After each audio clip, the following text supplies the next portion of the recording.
अली भट्टो की बेटी बेनज़ीर भट्टो ने एक बलोच मर्द आसफ अली जरदारी से शादी की, जो माली और सियासी हैसियत से किसी भी तरह भट्टो ख़ानदान के बराबर न था। लेकिन भट्टो ख़ानदान का दामाद बनने के बाद इसने जो कारनामे दिखाए, उनके सामने मुगलिया सल्तनत के याशजादों के किस्से भी मान मर गए।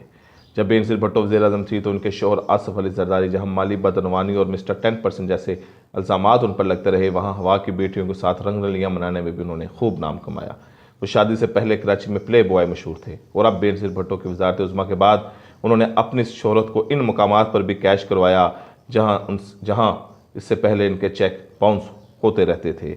कहा जाता है कि मर्द अव्वल की बदअमालियों के बायस वज़ीर-ए-आज़म हाउस के अंदर कई दफ़ा पानीपत की जंगें भी हुई, जिनमें बेनज़ीर पर सख्ती भी की गई। तहम कई बार मर्द अव्वल को इस्लामाबाद से निकलना पड़ा और वह लाहौर जाकर पंजाब के एक चीफ सेक्रेटरी की बेटी और कराची जाकर वीना हयात और दीगर दोस्तों के साथ गम गलत करते रहे। अपने पहले अयाम असीरी में इन पर साबिक़ वज़ीर आला सिंध जाम सादक अली ने खुसूसी मेहरबानियाँ की, जिसके बायस इन्हें जेल में बेनज़ीर भट्टो से मुलाकात की सहूलतें फराहम की गई। ये अलग बात है कि उन्होंने जरदारी की इन मुलाकातों को वीडियो में महफूज कर लिया, जिसके वह मुतअद्दिद बार मुराद हासिल करते रहे। बेनज़ीर के दूसरे दौर में फौजी अली काज़मी, ज़ुल्फ़िकार मिर्ज़ा और दीगर अफराद जरदारी के दोस्त रहे। साबिक़ मर्द अव्वल आसफ अली जरदारी ने जहाँ करप्शन और बदवानियों में कोई कसर उठाना रखी थी, वहाँ उन्होंने हवस परस्ती में भी साबिक़ा तमाम सियासतदानों और हुक्मरानों को पीछे छोड़ दिया। बॉलीवुड की एक दर्जन से ज़ायद मरूफ अदाकाराएँ, जिनमें रीमा, नीली, रेशम, मीरा, मदिया शाह, अंदलीब, लैला, सैमा, लाशाना और दीगर फ़नकारें और मॉडल गर्ल्स शामिल हैं, जिनके बारे में ये कहा जाता था कि जरदारी इनके बग़ैर नहीं रह सकते और इनके शवाहद भी मिले हैं। वो शोन ग्रुप के सरबराह नासिर हुसैन शोन के बुलावे पर इस्लामाबाद पहुँचाई जाती थी, जहाँ ना सिर्फ नासिर हुसैन शोन बल्कि आसफ अली जरदारी और साबिक़ दौर हुकूमत के दीगर आला शख्सियात उनको दाद ऐश देते रहते थे। अदाकारों के जीज़ा वकारब ने तमाम सरगर्मियों का भोंडा इल्ज़ाम करार दिया, जबकि सियासी हलके इस बात पर बेचैनी से इंतज़ार करते रहे कि पटारी में कब साबिक़ हुकूमत के करता धरताओं की याशियों के सबूत सामने लाए जाते हैं।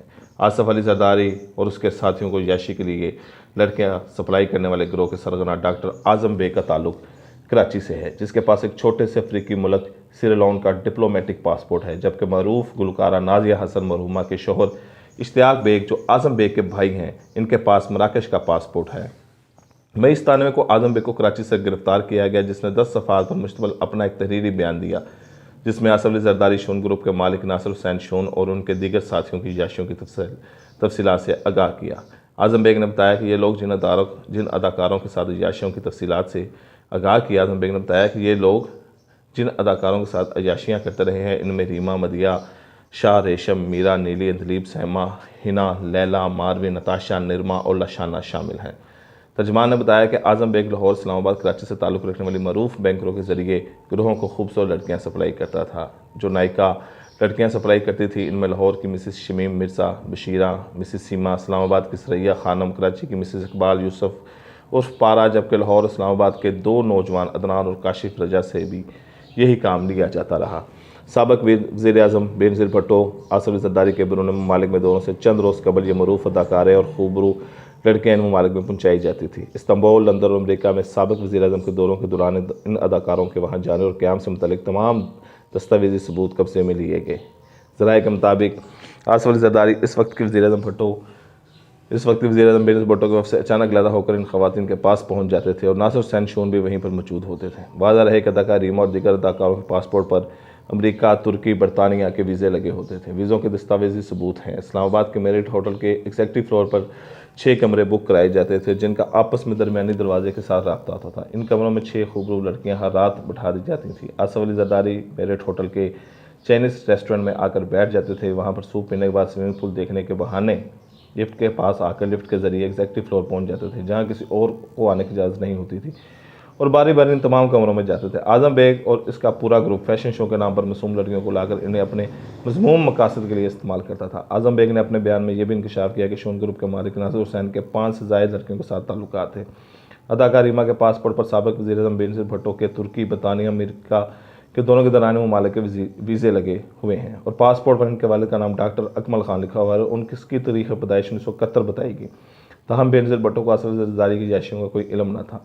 नामवर फिल्मी अदाकारों का रिसिया अरबपति बिजनेसमैन शोन ग्रुप के सरबराह नासिर हुसैन शोन की हवस परस्ती ने इसकी नेक परहेज़गार सलीकाशार बीवी फरहान नासिर 2 बेटों और 2 बेटियों को दरबदर करके इनकी ज़िंदगी को जहन्नम बना दिया। और रीमा के इश्क और असरार ने नासिर हुसैन को इतना दीवाना बना दिया कि एक वक्त ऐसा आया कि वो अपनी बीवी को तलाक देने पर रजामंद हो गया था। पैसे की हवस का शिकार इन नाम नहाज शरीफ ज़ादियाँ फिल्मी अदाकारों को मुफ्त की लाखों आमदनी और नई नई कोठियाँ, कारों और बैरून ममालिक के मुफ्त दौरों के लालच ने रीमा, नीली, मीरा, लैला, सैमा और रेशम को एक दूसरे का जानी दुश्मन बना दिया। और अदाकार नासिर के 1 मिनट की कुर्बत हासिल करने और उससे सिर्फ अपना बनाने के लिए नासिर हुसैन को अपना कस्टमर समझती थी। नासिर हुसैन का दिल जीतने के लिए उसे हर तरह से खुश करने की कोशिश करती। यहाँ यह अमर भी काबिल ज़िक्र है कि जाम सादिक के दौरे हुकूमत में जब जाम मशूक़ा भी रीमा से याराना चाह रहा था, इसी दौरान नासिर हुसैन ने कराची के खुले समुंदर में एक बहरी जहाज़ किराए पर लेकर इसकी खूब सजावट करवाई, जहाँ उसने अपने एक हामी सियासी व बिजनेसमैन दोस्त के लिए नीली, रीमा और उसके पार्टनर के मुजरे का एहतमाम किया। जिसके बाद जाम मशूक़ और नासिर हुसैन के दरमियान तसादम हुआ। ऐसा माहौल पैदा हो गया कि इसके बाद रीमा को जाम मशूक़ के डेरे पर एक हैसियतनाक सूरत हाल से भी गुजरना पड़ा, जिसके बाद रीमा 3 हफ्ते अस्पताल में ज़ेर इलाज रही। अलावा जी जब नासिर हुसैन 24 घंटे रीमा के साथ गुजारने लगा और उसके साथ इश्क में मुब्तला हो गया तो अपने बीवी बच्चों से लाताल्लुक़ हो गया। तो नासिर हुसैन की बीवी ने एक बुजुर्ग से रब्ता किया तो उन्होंने बताया कि रीमा ने मुल्तान के एक अमल के ज़रिए नासिर हुसैन पर काला जादू किया हुआ है। ताहम बाद में जब इसकी बीवी ने नासिर हुसैन को हकीकत से आगाह किया तो नासिर हुसैन ने रीमा के इश्क में अपनी बीवी को यहाँ तक कह दिया उसे तो छोड़ सकता है, रीमा को नहीं। जिस पर नासिर की बीवी ने इसके बच्चों का वास्ता देकर कहा कि तुम रीमा को छोड़ दो, वो पैसे के लालच में अंधी होकर हमारी जानों की दुश्मन बन गई है। तुम किसी और से दोस्ती कर लो, मुझे कबूल है, लेकिन रीमा को छोड़ दो। रीमा, नीली, सैमा, मीरा, लैला, रेशम किसी वजह से अदम मौजूदगी या अदम दस्तयाबी पर सिर्फ गिरमा, लशाना, अंदलीब, मारवी, नताशा समेत बैक वक्त 2-2-3 अदाकारों को सिर्फ एक टेलीफोन कॉल पर तलब कर लेता, जबकि वो इन अदाकारों को अपने ख़ास दोस्तों को खुश करने के लिए इन्हें एक तोहफे के तौर पर भेज दिया करता था। अक्सर औक़ात वो गाहे बगाहे अपनी पसंद की हीरोइनों को चाइनीज़ डिनर पर भेज देता और नासिर हुसैन की सरप्राइज़ दिल को देखते हुए मज़ूकरा अदाकार नासरा की एक फ़ोन कॉल पर ज़रूरी से ज़रूरी शूटिंग दूर छोड़कर चली जाती। जबकि बाज़ औक़ात अगर नासिर बैरून मुल्क से निकाल करता तो तितलियाँ 12 घंटे के बाद दोबारा अपने सबसे कीमती स्पॉन्सर के पास उड़कर पहुँच जाती, जबकि फिल्म साजों घर वालों को कानों कान खबर ना होती थी। रीमा, मीरा, लैला, सैमा और रेशम अक्सर कार नासिर हुसैन को टेलीफोन करके झूठा रोना रोती और अपनी सच्ची मोहब्बत का यकीन दिलाती। नासिर से गिला करती कि वह दूसरे तक से इतनी दिलचस्पी क्यों ले रहा है, क्या मैं तुम्हारी हर ख्वाहिश पूरी नहीं करती या मुझ में दीगर के मुकाबले में कोई कमी है। 12 सितंबर 1999 को शाया होने वाली एक रिपोर्ट के मुताबिक आसफ अली जरदारी के दस्तराज और शोन ग्रुप के चीफ एग्जीक्यूटिव नासिर शोन ने अदाकारा रीमा को 12.5 लाख का हीरो का हार खरीद कर दिया। बताया गया कि अदाकार रीमा काली लैंड क्रूज़र में नासिर शोन के हमरा अंपायर सेंटर में वाक़या कैरेट ज्वेलर्स में गई। उसने वहाँ से 12.5 लाख का हीरो का हार लिया। इस बार 5 लाख रुपये एडवांस दिए गए थे। ज्वेलर को 6.5 लाख रुपये के 25,000 के प्राइस बॉन्ड और 1 लाख रुपये नकद दिए गए। रीमा ने हीरो का एक और हार का आर्डर दिया जिसकी कीमत 21 लाख रुपये है। दूसरे हार के लिए 8 लाख रुपये का आर्डर दिया जिसकी कीमत तकरीबन 20 लाख रुपये बताई जाती थी। याद रहे कि नासिर शोन को मुल्की खजाना लूटने के इल्ज़ाम में अदालतों की तरफ से इश्तिहारी करार दिया जा चुका है। अंदाज़ा लगाएं कि मुल्की दौलत लूट कर लुटेरों ने किन कामों पर सिर्फ की।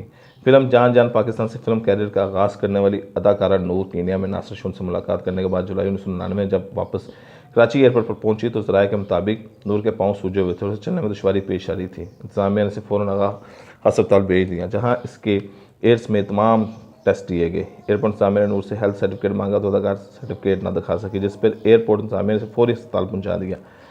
यह भी मालूम हुआ कि नूर ने केनिया में नासिर शोन से मुलाकात करके 5 लाख रुपये वसूल किए थे। वादा रहे कराची एयरपोर्ट पर अफ्रीका से आने वाले हर शख्स का तिब्बी मुआयना ज़रूर किया जाता है।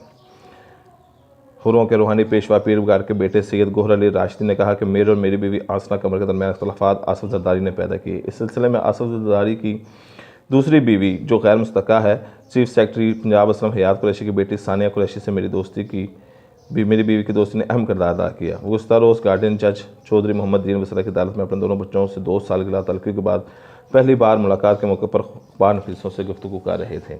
आसा कमर से सुलह के सवाल पर उन्होंने कहा कि जिसके ताल्लुक आसफ जरदारी के करीब दोस्तों से हो जाए उसे सुलह करने से बेहतर है कि वो खुदकुशी कर लूँ।